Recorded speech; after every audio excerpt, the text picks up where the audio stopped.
2-3 నిమిషాల కంటే ఎక్కువ తోముతున్నారా? అయితే ఈ వీడియో మీరు తప్పక చూడాల్సిందే. చాలా మంది దంతాలను శుభ్రం చేయడంలో అశ్రద్ధ చేస్తుంటారు. ముఖ్యంగా చిన్నపిల్లలు అయితే పళ్ళు సరిగ్గా తోమరు. అలాగే గ్రామీణ ప్రాంత ప్రజలు కూడా దంతాలను శుభ్రం చేయడంలో పూర్తి నిర్లక్ష్యం చేస్తుంటారు. చేతికి అందుబాటులో ఉన్న వేపపుల్ల లేదా బొగ్గు లేదా ఇటుక పొడి వంటి వాటితో తోమేస్తుంటారు. నిజానికి మన ముఖానికి అందం తెచ్చేది అందమైన ఆరోగ్యవంతమైన పళ్ళ వరుస. దీన్ని విధిగా పరీక్షించుకోవాలి. కొందరు దంతాలు తలతలా మెరవాలని ఎక్కువసేపు బ్రష్ చేస్తుంటారు. ఇది దంతాల సున్నితత్వాన్ని దెబ్బతీస్తుంది.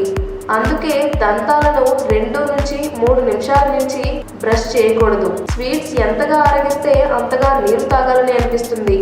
అందువల్ల స్వీట్లకు దూరంగా ఉండడం ఉత్తమం. అలాగే కార్బోనేటెడ్ డ్రింక్స్ తాగడం వల్ల దంతాల సెన్సిటివిటీ దెబ్బతింటుంది. అందుకే చిన్న పెద్ద అంతా కార్బోనేటెడ్ డ్రింక్స్ కు దూరంగా ఉండాలి. ఈ వీడియో కనుక మీకు నచ్చినట్లయితే లైక్ చేయండి, షేర్ చేయండి. మరిన్ని లేటెస్ట్ అప్డేట్స్ కోసం మా ఛానల్ ని సబ్స్క్రైబ్ చేయండి.